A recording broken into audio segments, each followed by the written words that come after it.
I'm Ariana Brocious. I'm Kushan Avidar. And this is Climate One.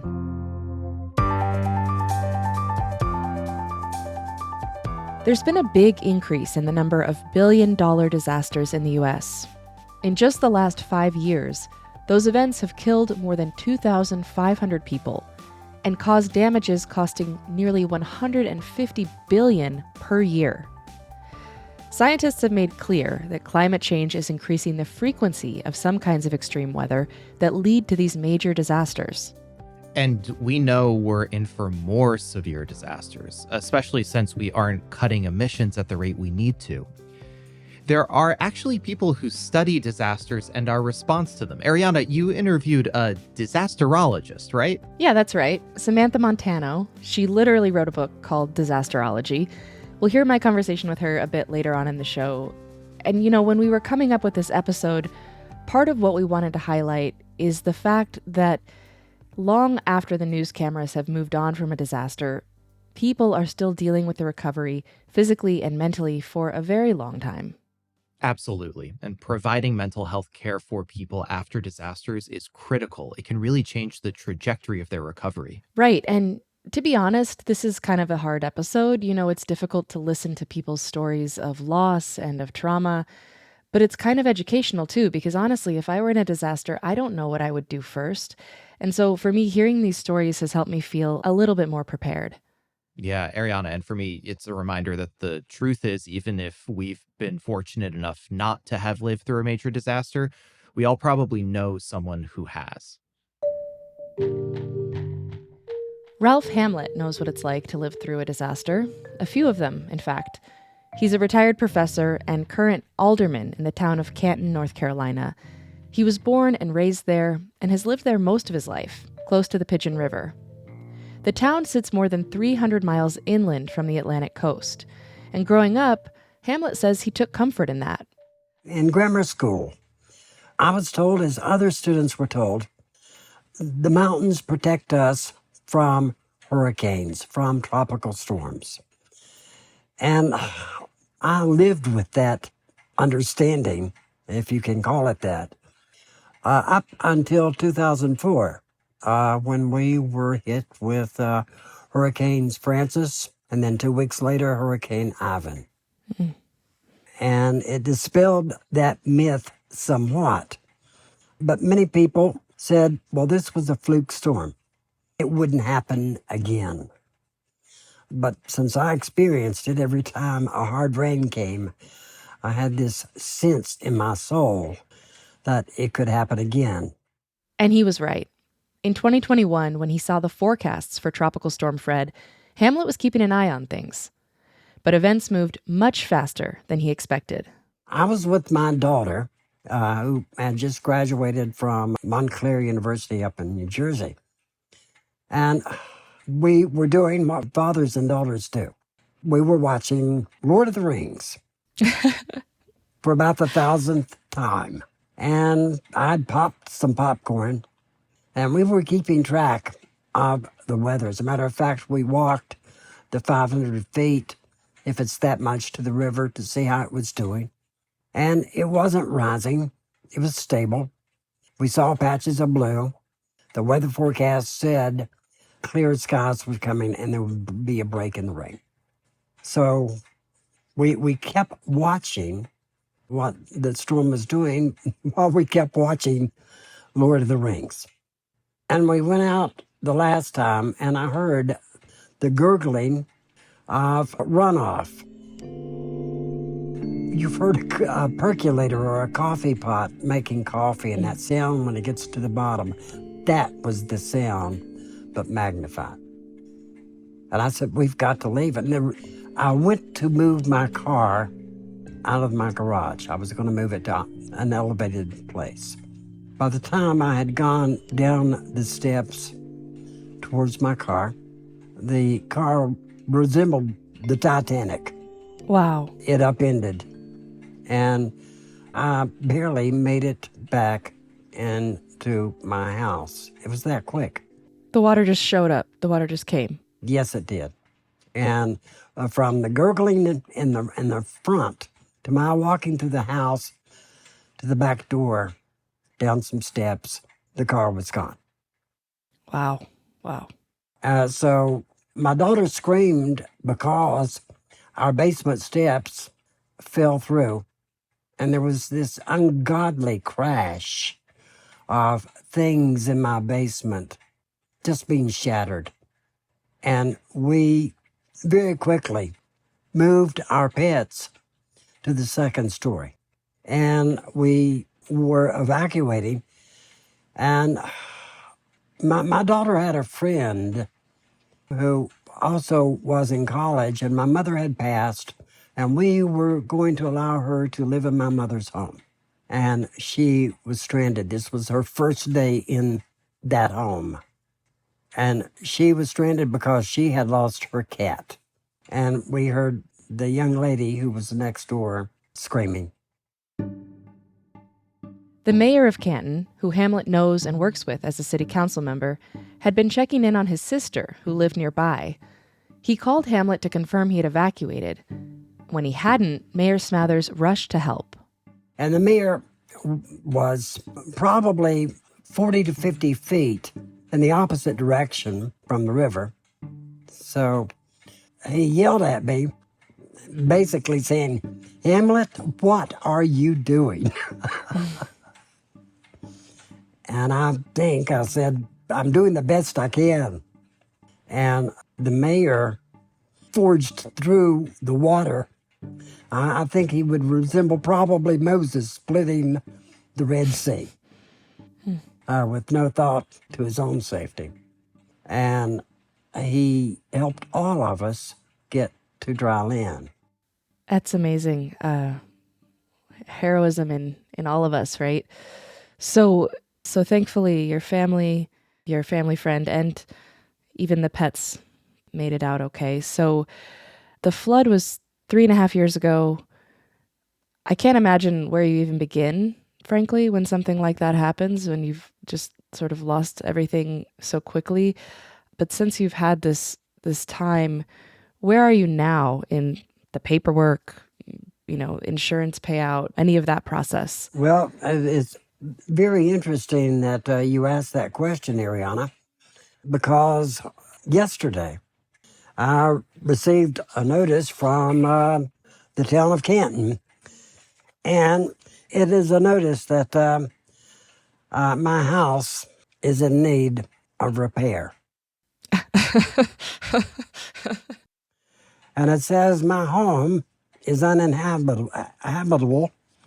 I must make repairs to bring it in compliance with our ordinances, face fines and penalties. And if I don't make these repairs, then the home will be destroyed. And it tells me how much I've got to elevate the house. But it does go on to say, doing all this is worth more than the house could ever be. The cost of repairs is more than the value of the house. So you're an alderman. You are on the city council in Canton. Was this letter a surprise to you? Are you one of the people who set the ordinances that it's referring to? Well, I believe this came before my time. Well, I'm sure of it, after Hurricanes Ivan and Francis. So it was set because we had to go through it before. But it's a reminder that my home has been sitting there and nothing has been done. And nothing has been done because I'm waiting for FEMA, for the state, and some assistance to give me direction on what I should and must do. And so this is 3.5 years later. You're saying that nothing's been done to the house in terms of even demolition, or it's in the condition it was immediately post flooding, right? No, not in the condition it was. Since that time, we had Hurricane Helene. I remember when Helene was forecast, we had a sense it was going to be bad. And I had a board meeting that night on Thursday, and Helene happened Thursday night, Friday morning. We called the board meeting early because we needed to make preparations. And I went by my house, as I have done quite a bit. And in those last moments, I thought, much of this I won't see again. Much of the home I grew up in, my parents' house, much of it I wouldn't see again. And I was right. The next day, the floodwaters were over the roof of one of the properties Wow. and up to the second story in my house, my home. A house is more than a house. It's a home. It has permanence. It has memories of holidays. It has memories of people who have passed because they're connected to that house, that home. I was raised next door. And when I went away to college and subsequently graduate school, I knew no matter what, I could always return home. And there's something final in saying you can't. It's beyond the pale of the word sad. It's an excruciating pain that I see now in the glazed eyes of people who have gone through it for the first time, while for me, with Fred, it was the third time, if I count Francis and Ivan as two. And then with Helene, because the house is still standing, but we can't go in. It must be incredibly hard to navigate the loss of those two properties, your house, your mother's house, and simultaneously be helping the community, the larger community, in your role on city council. And so because it wasn't just your house that was damaged, the police station, the fire department, town hall, all destroyed. So what has the rebuilding looked like in Canton beyond your own house? It has been an ongoing challenge that our town has been faced with as we tried to have some kind of semblance of order and to provide services to the citizens that they're paying taxes for.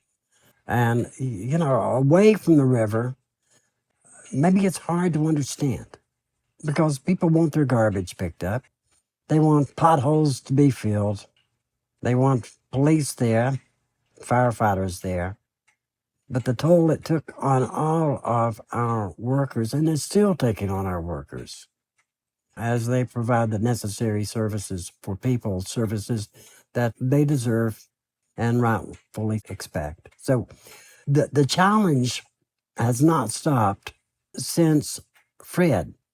And I've been in so many closed sessions with the board, have one on Thursday night, still talking about this, the aftermath. As a matter of fact, our last board meeting 2 weeks ago, we talked about structures that we would have to tear down. And there's a sadness there. Did you have a theater that you would go to as a little girl? Yeah. And you remember that theater. Well, our theater was a historic building, which dated back to the 30s. Beautiful murals in it. A very nice space. The board was hit with the choice. Did we tear it down or do we leave it empty? And I voted to leave it empty, but let it stand until better times come and maybe mitigate. So if another flood happens, it would be safe. But the board is faced with those kind of decisions of what we are willing to knock down. And that's a hard choice. Once it's gone because if you tear down a structure in a floodplain, you cannot rebuild it. I see. For flood insurance or for zoning reasons, you can't rebuild. And FEMA, if you take FEMA money FEMA. and you tear it down, it's gone. Mm. Canton is about 30 minutes west of Asheville, North Carolina. You're fairly inland. You're not on the coast. Earlier, you said growing up thinking the mountains would protect us from things like tropical storms hitting the coast. And yet, there's been this increasing occurrence of storms. And so, when you look back on the 2021 flood, what do you wish you had known that could help someone in the future? I think we know it. I think I know it. I wish I had a stronger voice to say it. And what I know is climate change. That's what I know. That was the realization that came from 2004. And then it was accented by Fred, by Helene. We know this. I know this. And yet, unfortunately, many people won't hear the voice. And it's troubling. I heard today that 3 out of 10 people go to church. I live in the Bible Belt. And another story that I was told as I got older, I heard it, that man can't do anything to God's creation because it's perfect. Climate change is a hoax because God would not allow men to do this. And I think if there is a God, she's probably saying, you're supposed to be stewards. Why aren't you doing your job? So what could I do differently? Well, at board meetings, I constantly remind people about climate change. And just a small voice at a board meeting, many people don't even know is happening, but maybe my small voice and maybe the small voices of others will one day resonate.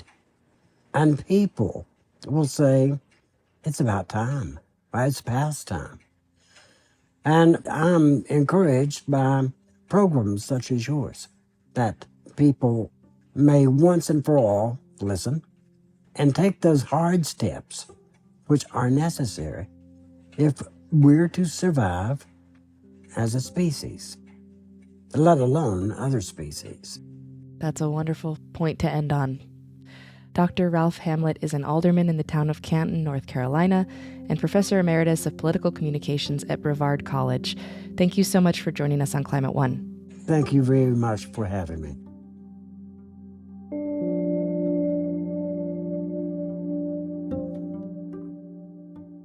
Coming up, supporting communities in processing the trauma of disasters.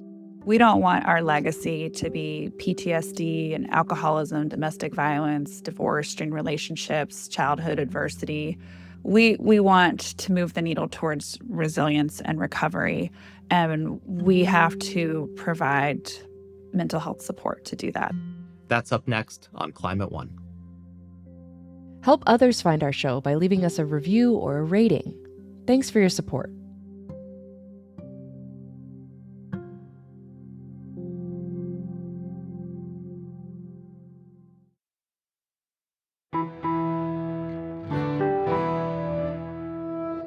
This is Climate One. The January fires in Los Angeles came swift and sudden, leaving destruction across many parts of the city.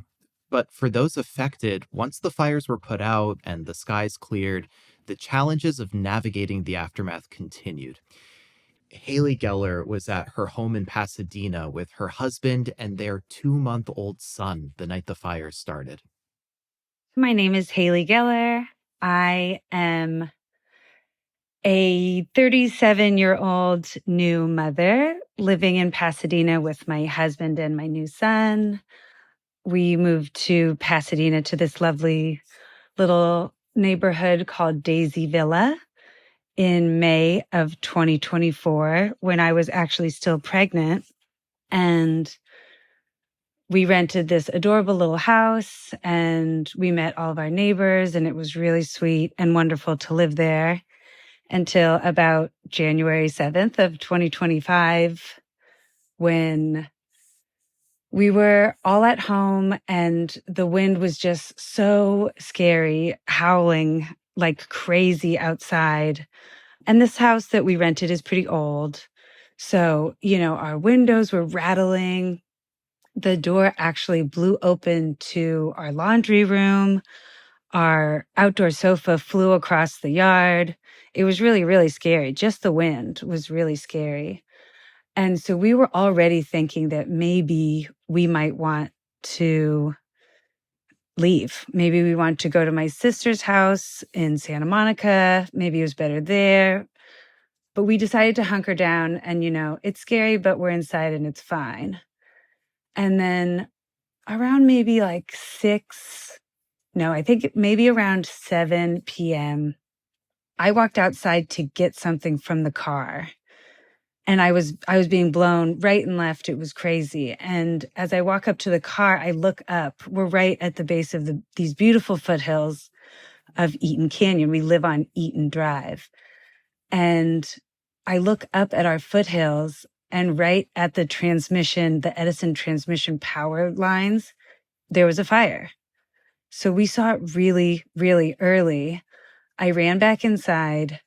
I told my husband, there's a fire. We got to pack up and go now.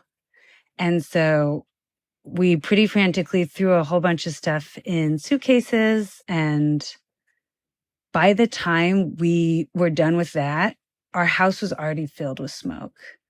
My baby is just now 3 months old. He was 2 months old at the time. Geller and her young family went to stay with a friend 25 miles away, but even that was too smoky, so they went to relatives in Las Vegas, 260 miles away. But her husband still had to go to work. He works at a gym in Pasadena, and it blew my mind, but they were still open. So he was expected to go to work, and our son had a doctor's appointment. So we came back for a moment. Still did not feel safe in our house. We did peek in and it was a mess. I mean, there was tons of ash covering all the whole outside, but then also tons had come in under the door and poured in through every window and poured in through the attic vent that we have into our kitchen. It was disgusting and it was super, super smoky. So we came up to my parents' house in Berkeley. And then January turned into February, and I realized even though the fires are contained, they're no longer burning. Cleanups have started. I don't feel comfortable going back to that house, especially with my very young newborn baby. We gave notice to our landlord, and then my husband has been packing up our house all of February, and we are going to stay in Berkeley, I guess, until we figure out our next steps.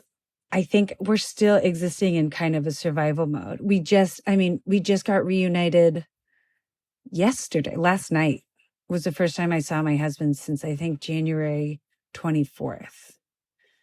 And the first time he's seen his very new baby in 3 weeks. It's unimaginable. As survivors of climate disasters go, or climate refugees, it feels almost dramatic calling us that, but this was definitely a climate disaster, and we definitely no longer have our home. We're very, very privileged that we have another safe place to stay. We have family, and we were able to get money from FEMA. That process was really easy for us, but we do no longer have a home, and we have a newborn, and we're trying to figure all of that out. And it's really, really stressful and really, really chaotic. Simply surviving a disaster like a flood or a fire or a hurricane is one thing. Keeping you and yours safe, finding immediate and longer-term shelter, and so forth. But there's also a huge mental piece to recovery. Adrienne Heinz is a clinical research psychologist at Stanford School of Medicine. Much of her work has been with veterans on post-traumatic stress disorder. Then, in 2017, the Tubbs fire tore through her Northern California community, and she found herself needing to recover from a traumatic event.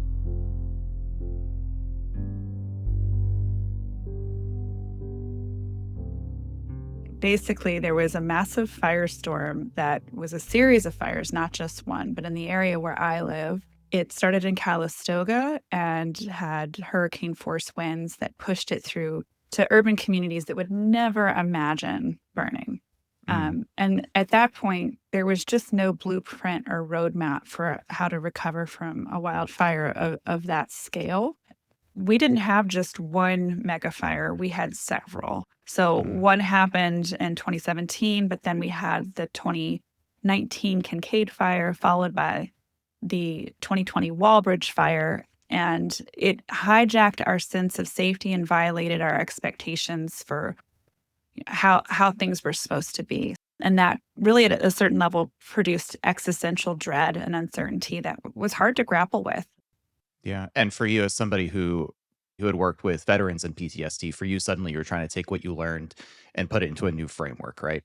Yeah, exactly. And trauma, the science of trauma and how we know it affects our brains and our bodies and our behavior does generalize. And in many ways, when you're in disaster, it's similar to being in combat. So there are phases of disaster as there are phases of recovery from trauma. And we have to integrate our hearts and our collective well-being to get back on our feet. It's not just about debris removal and bioremediation and getting that house back. It's also about healing the whole person. How easy was it for you to get through the trauma? So I was not personally impacted in that I did not lose my house. My house did not experience smoke damage, but there was incredible disruption in my community. The schools were canceled. The air quality was toxic and unbreathable. I couldn't take my young kids outside. And no one really told me that, fires of these scale take a long time to put out. So it wasn't just, a couple days and we're in the clear. It was weeks of this situation. And then I think what compounded it is the collective trauma burden that accrued. What worked for you? Frozen peas. I just do a lot As of a grounding. source of nutrition, or what? What was frozen peas for? That's my that's been my life hack for a lot of tumultuous times. So a lot of grounding techniques help you feel safe in the moment. And so, for example, I keep a bag of frozen peas in the freezer and I put them on my face when the world starts spinning and there's chaos and I can't quite find my North Star and I don't know the next best step because you're deciding between two not great outcomes. Yeah. And other techniques like 5, 4, 3, 2, 1. What are 5 things that you see, 4 things that you feel, 3 things that you hear, 2 things that you smell, and 1 nice thing about yourself. So really just centering you in the moment. Kids are also helpful because they are fully present, especially the little ones. And yeah, you have to be immersed in the moment with them. I love that. The frozen peas. I mean, the ground. At first, I thought you were talking about eating them. And then, but a cool pack on your face, that idea of grounding yourself, I think is so universally can be appreciated in a lot of different situations. It also makes me think about the LA fires right now, which you're engaging with through your work, but also through your personal life. I mean, I understand that you've been personally supporting family and friends who lost their homes in the recent LA fires. And first, I'm so sorry to hear that. As somebody who is supporting others, what do you say to someone who just lost everything, almost everything, has that sense of security stolen from them? Yeah, well, thank you for acknowledging kind of how it's affected my personal life. My husband's aunt Annabelle lost her home in Altadena. She was an artist and lost her studio and her livelihood. And then another good friend lost her childhood home, but was fortunate enough to be there that night so she could evacuate her elderly parents. And so I've kind of seen firsthand their reactions, and it's triggered a lot of me. Like in my bones, I feel all those stages of what we went through here. And I didn't even lose my home. I have what they call that comparative suffering, that, because I didn't have this level of loss, that I'm not entitled to these feelings and emotions. And I found that utterly unhelpful. But with regard to the LA piece and what we're doing there, we're just trying to let them know they're not alone. And we're planting seeds of hope and sharing, other communities have been through this. We've made mistakes, but we've also learned so much. And while there's no blueprint ready, custom for you, there are so many people that want to share as a way of healing. And it's part of post-traumatic wisdom, being able to pay it forward to other people in this same club of grief and loss. And I want to answer the second part of your question, which is, what do you say? Oof. Yeah. It's a tough one. I mean, right. So often I think about it as similar to grief. Like when someone passes away, there are things you don't want to say, like at least, or everything happens for a reason, because that's minimizing and invalidating. And it doesn't allow someone to have their experience. And so what I've been saying to the people in my network who've been affected, my personal network, but also professional, is I'm so deeply sorry for what has happened. There aren't really words to describe my sorrow and how much I care and want to support you through this.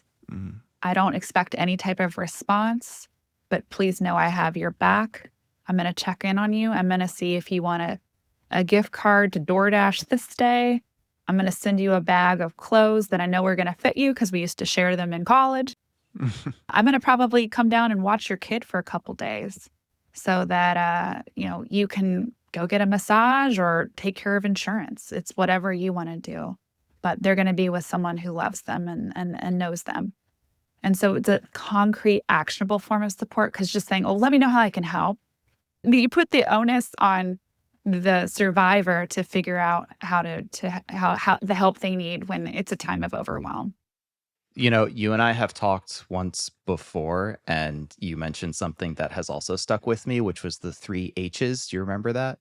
Sure do. I use it in my household all the time. So when someone's going through it, when they're catching feelings and just on the struggle bus, which is me oftentimes doing this line of work, we say, do you want to be helped, hugged, or heard? And they're very different types of support, as you can imagine.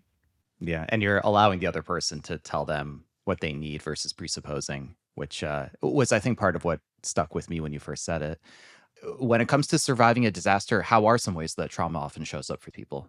So oftentimes in the immediate aftermath of a disaster, like we saw in LA, you see people who are struggling to sleep. Often nightmares are very common, feeling on edge, high levels of irritability, kind of reliving different moments of the experience, depending on how close you were to the impact.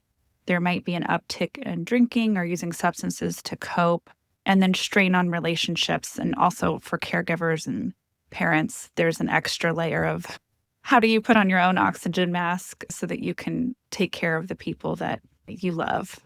And just getting some psychoeducation about what to expect after a disaster is really helpful for normalizing, destigmatizing, and letting people know, like, here's some guardrails. Yeah. So for you in your head right now, when you're thinking about the LA fires, for instance, and you're thinking about blueprints or frameworks, or even just lessons you've learned from past experiences with disaster, what are lessons that you think of? Well, let me start with my community, because I live in it and know it best and can tell you a little bit of our story of how we responded and rose to meet the moment. So in that aftermath of feeling helpless and unsure, but recognizing that mental health professionals do have a skill set to support people through climate disasters, a group of local stakeholders from hospitals, schools, healthcare foundations, nonprofits came together and said, hey, we don't want our legacy to be PTSD and alcoholism, domestic violence, divorce, strained relationships, childhood adversity, academic languishing. We want to move the needle towards resilience and recovery, and we have to provide mental health support to do that. This has been a mass traumatization, and if you're human, you're going to need even light touches. So light touches of support ranging to, therapy. There's a whole spectrum of care.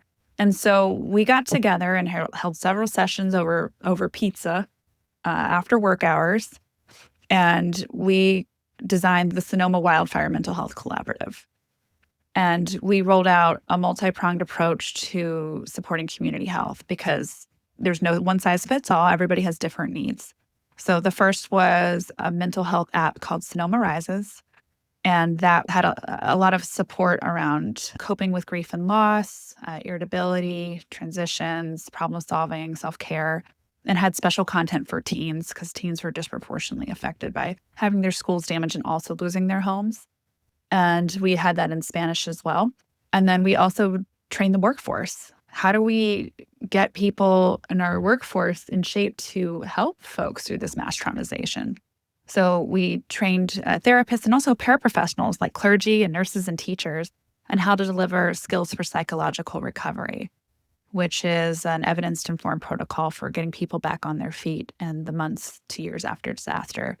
And then finally, we introduced a mind-body connection that was an option for people who weren't ready to talk, but who wanted community and saw some benefit to doing something physical. So we trained over 60 yoga teachers in trauma-informed yoga and restorative practices that help restore balance to the nervous system and take us from fight or flight to rest and digest. And that synchronous movement with other people can also be a form of healing. And so with those three pieces in mind, we put them to action and we learned what worked, what flopped, and then we hope to share some of that. What was the ease of actually getting folks to use these? Did you feel like if you built it, they came? We quickly learned that disaster survivors are very busy people with a lot of competing priorities. They have a mile-long to-do list. Even though they know taking care of themselves is important, it does get deprioritized. And it's critical to meet people where they are. If you're expecting them to come into a brick-and-mortar facility to participate in therapy, that's a tall order. Very few people are capable of that, especially in the months after disaster when there's just so much going on and they have to figure out basics like housing and insurance. It is hard to get these public health tools out. Not everybody will use them, but I think having a public mental health safety net after disaster is critical for recovery, because just educating people about what to expect can go so far.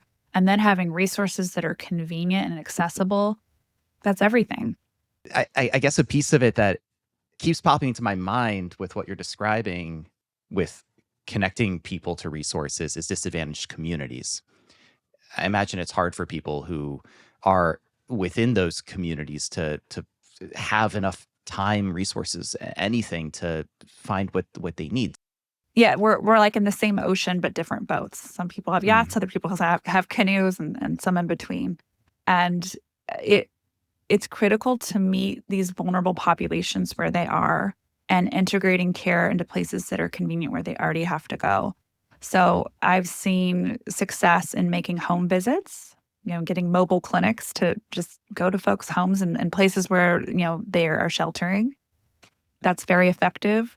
In addition, integrating into like primary care, having mental health support and resources available because people will go in for back pain or headaches and other stress responses, but maybe not for their mental health.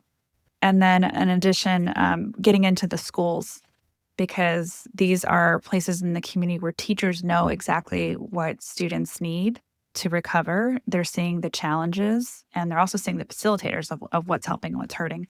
Yeah. I'm thinking about the full spectrum of experiences you've had in this realm, this like very difficult realm. You've worked for years with veterans, now working with survivors of disaster. In general, for yourself, even 2017 and the mega fires since then in your own life, has all of that changed the way you have seen and think about resilience? It has, it's restored in me so much hope and energy and faith in our ability to rise up from adversity and reclaim some post-traumatic growth and wisdom from it. That even through the most horrible and devastating of circumstances, we can come together and emerge as stronger, better versions of ourselves and of our communities. I've worked, obviously, in my home community in the Sonoma County area, but also Lahaina, now supporting LA survivors. And one resounding theme is that there are emergent leaders who gather influence and use their voices to advocate for the needs of their communities and introduce new ways of being and then preparing for future disasters. So that's an encouraging piece.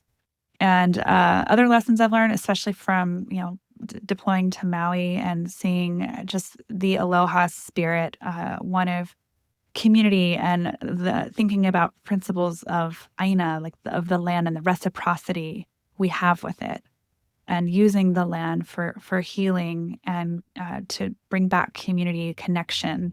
There are lessons we can learn from one another and each disaster, even though they're different, about our shared humanity and what we're capable of doing in the face of trauma. Dr. Adrienne Heinz is a clinical research psychologist at Stanford University School of Medicine. Adrienne, thanks so much for hanging out with us. Thank you for addressing this important issue, and I'm wishing you strength and hope. Likewise. Thank you. Many communities only have a part-time emergency manager. Coming up, why we need to build more local emergency management expertise. To actually prepare for possible disasters and to actually work on minimizing our risk and trying to prevent those disasters from happening, that is a full-time job. It's more than a full-time job in a lot of places. That's up next when Climate One continues.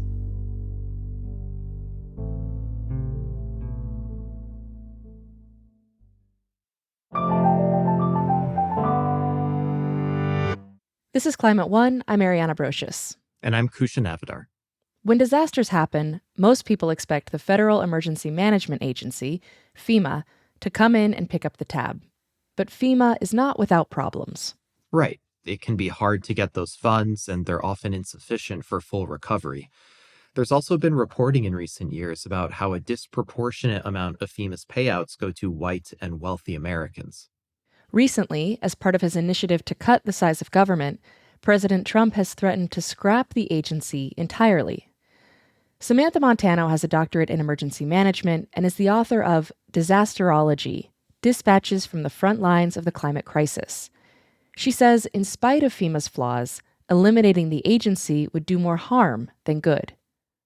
We have had some kind of federal function of emergency management, depending on how you measure it, dating back to 1930s. So the loss of FEMA would, I think, for most people, first be realized through the loss of funding for everything from response and recovery efforts to preparedness efforts ahead of time and to mitigation. So money going towards preventing disasters from happening in every single state across the country.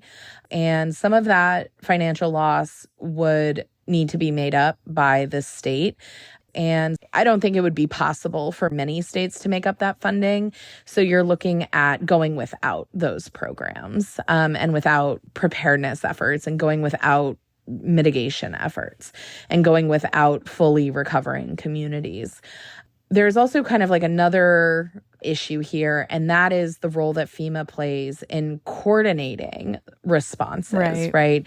They aren't only writing checks. They're also coordinating what happens among the other federal agencies, right? Like the very definition of disaster involves the community being overwhelmed and needing outside resources. And for many of our disasters, they overwhelm an entire state.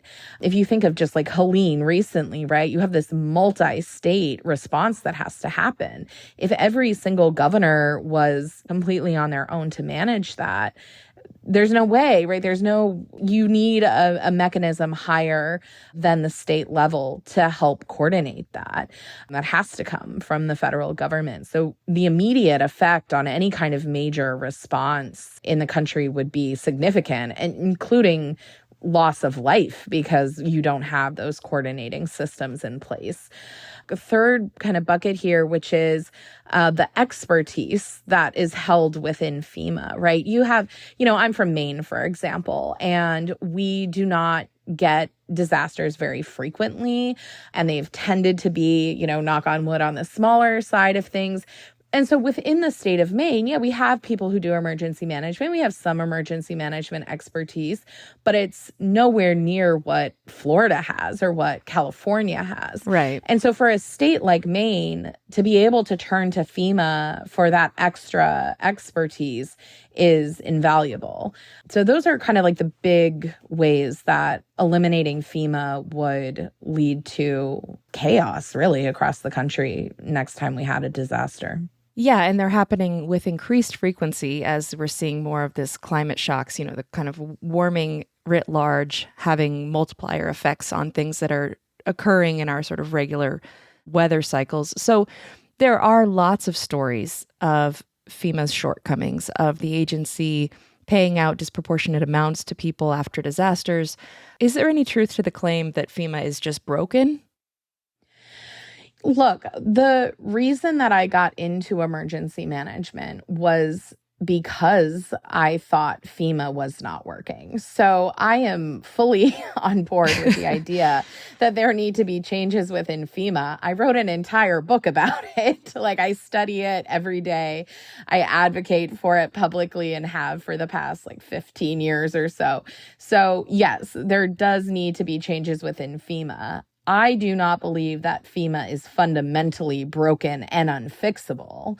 And so for me, this idea of just eliminating it, that doesn't solve the problems that I've identified in my work, like not meeting survivors' needs, inequitable spending of recovery dollars. Those things are not fixed by eliminating FEMA. Those are actually made worse by eliminating FEMA. One of your recommendations is to spend a lot more at the local level to fund local emergency management. So if that were to happen, if cities and states, prioritize this, where would that money go? How would it be spent to bolster the local emergency management staff and knowledge? Yeah, so right now across the country, we have a real diversity in terms of kind of size of emergency management agencies, right? You have someplace like New York City, who's usually around 200 employees, all the way down to these small rural towns who have a volunteer emergency manager, usually a retired fire guy or a veteran who is just kind of filling in. And then you have kind of everything in between. But when you look at the kind of average, most or almost most of the country is living under a part-time emergency manager. So not even one full position responsible for emergency management in their community. And that just isn't realistic given our current risk across the country with climate change and changes in cybersecurity risk and all of these other interconnected systems that we have. Our risk is increasing in these kind of multiple interconnected ways. And in order to spend the time that is needed to actually prepare for possible disasters and to actually work on minimizing our risk and trying to prevent those disasters from happening, that is a full-time job. It's more than a full-time job in a lot of places. Right. We always say disasters begin and end locally. So that local level is often kind of most important. And what that looks like is increasing budgets, right? So that you can hire more people, you can afford to hire people who have the expertise that is needed for those roles. You need money for resources and, running community outreach programs to get more people represented in planning processes, but that requires funding and support to do that. There's a lot up in the air about FEMA right now and about emergency management, but one thing that we can still say for sure is that we need to be growing the capacity of our local emergency management systems. And that could happen independent of FEMA. Even though there is, a role for federal funding and federal support, it could still happen. Yeah, absolutely. I mean, right now it depends on where you are in the country. Many local emergency managers are funded through a preparedness grant that's located within FEMA that, is doing a lot of work at holding up our local and state emergency management system right now. There's a lot of concerns and has been for years about what would happen if that grant went away. I think we're definitely back in that place of worrying about that. But there are many, many, many local communities across this country who do have the money that they could put that towards growing their local emergency management and making sure that they have more security and protection in terms of changes that may be made to federal funding. In The Shock Doctrine, Naomi Klein discusses this concept of disaster capitalism. And so, this looks like a lot of things, but corporations, private interests capitalize on the chaos of disaster for their own profit. This can look like deregulation or buying up damaged property at low prices, then redeveloping them, displacing people. There's concern after the fires in Los Angeles of this perhaps happening in the historically Black community of Altadena. So are there policies in place to prevent that from happening, or is it just kind of, in I don't know, an open market? Yeah, it's a good question. So there can be protections against that, right? If there's like local zoning laws. I do think it is quite difficult to do with the kind of general lack of education about disasters and recovery among many local officials, local politicians, kind of broadly. And there's a lot of conflicts of interest, right, in local government here. So, for example, we know that developers are one of the groups that tends to fund local politicians, and that creates all kinds of conflicts of interest after a disaster, right? Because developers want to come in, they want to make all these changes. And even if the community's against it, it's hard to push back because the politician needs that money for their next election campaign, right? So you have this kind of dynamic happening often at the local level that doesn't necessarily make it easy to put in those protections in place. I would also say if you have any kind of major pullback from FEMA federal funding, you're looking at a situation where state and locals are going to become dramatically overwhelmed by all of the work that needs to be done, and will have even fewer resources, right? And we know that when that happens, the holistic approach to recovery that we like to think we're taking starts to fall apart really quickly. And the focus tends to be on how can we just rebuild as quickly as possible without accounting for community needs or accounting for building sustainably or, any of those quote unquote extras that ideally would happen in recovery.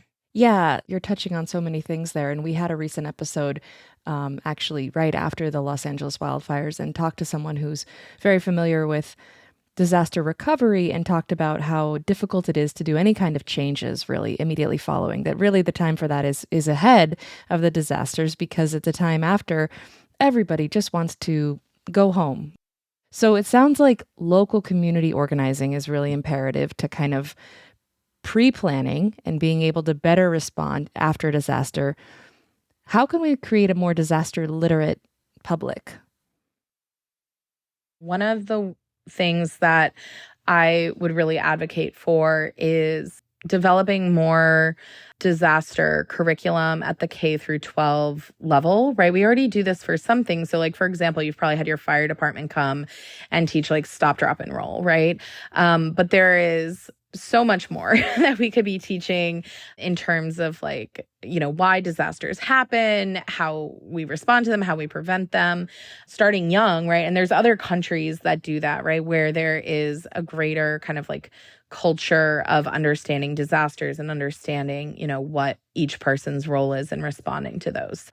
We also have a need to really invest in emergency management higher education programs across the country. So we have a shockingly few number of PhD programs, for example, across the country.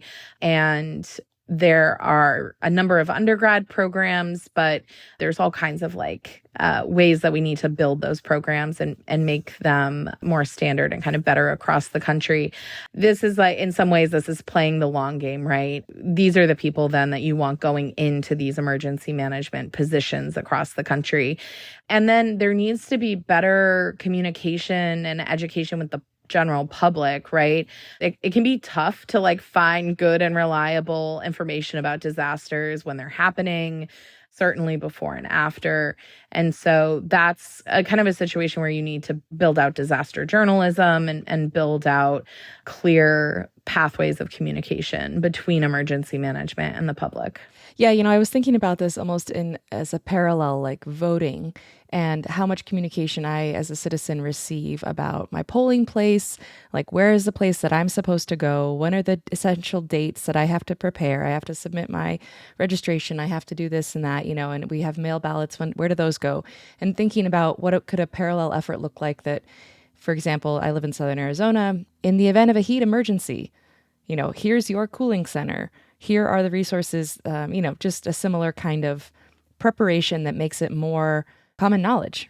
Yeah, that's the thing, right? Emergency managers are planning for all of these different hazards, all these different scenarios all the time.